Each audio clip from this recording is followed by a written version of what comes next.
گزشتہ نشستوں میں ہم نے اعجاز قرآن کے موضوع کا جائزہ لیا اور اس نتیجے پر پہنچے کہ قرآن کا اسلوب منفرد ہے اور یہ اسی اسلوب کے ساتھ ایک مختلف قسم کا معجزہ پیش کرتا ہے۔ ہمارے مطالعے نے یہ ثابت کیا کہ واقعی یہ بات تسلیم کی جا سکتی ہے کہ یہ کتاب ایک معجزہ ہے، ایک ایسا معجزہ جسے ہر شخص اپنے باطن میں آزما سکتا ہے اور اس کی حقانیت کو پا سکتا ہے۔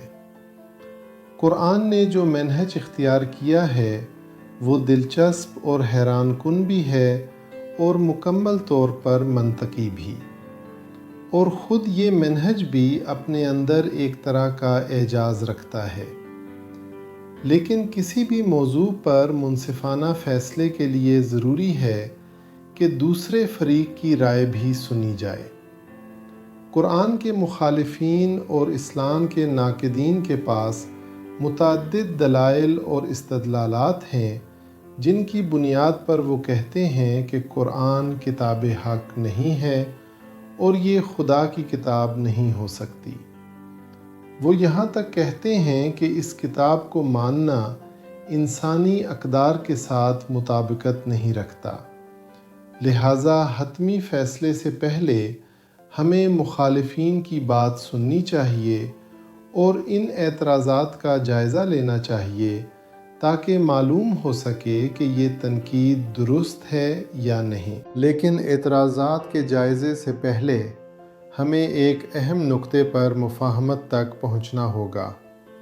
وہ نقطہ یہ ہے کہ اسلام اور قرآن پر کیے جانے والے اکثر اعتراضات در حقیقت مسلمانوں کے طرز عمل یا قرآن کی ان تشریحات پر مبنی ہوتے ہیں جو مسلمانوں نے پیش کی ہیں۔ لیکن کیا واقعی یہ قرآن کا اپنا موقف ہے؟ ہم پہلے بھی کہہ چکے ہیں کہ ہمارے سامنے اسلام کے نام سے کوئی ایک مجسم اور ٹھوس وجود نہیں ہے۔ جب ہم اسلام کا جائزہ لیتے ہیں تو ہمارا سامنا مختلف فرقوں اور مختلف تعبیرات سے ہوتا ہے جن میں سے ہر ایک دوسرے کو رد کرتا ہے۔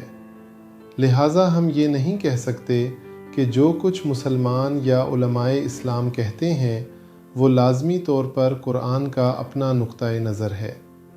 قرآن کو سمجھنے میں یہ کثیر اختلافات خود اس بات کا ثبوت ہیں کہ علماء کا فہم ضروری نہیں کہ قرآن کی اصل منشا ہو۔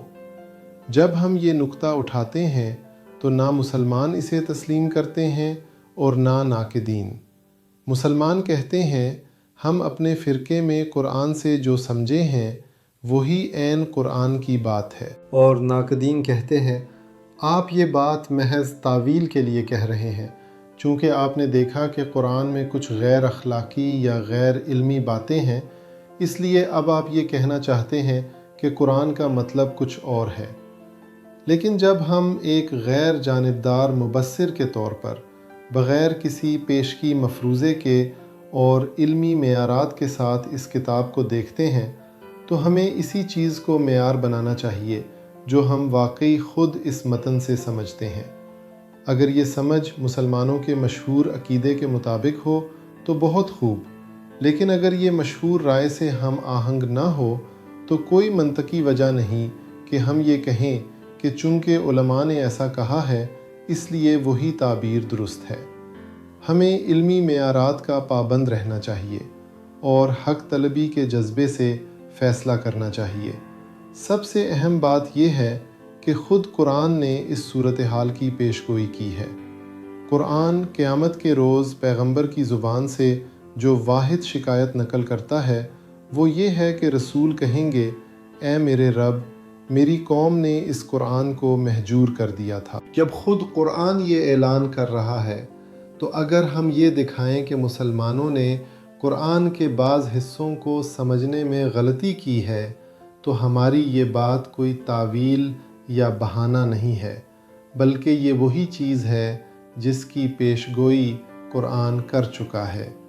یہ نقطہ ہمیں موقع دیتا ہے کہ ہم غیر جانبدارانہ نگاہ سے اس کتاب کا جائزہ لیں اور دیکھیں کہ کیا اعتراضات واقعی خود اس کتاب پر وارد ہوتے ہیں یا نہیں۔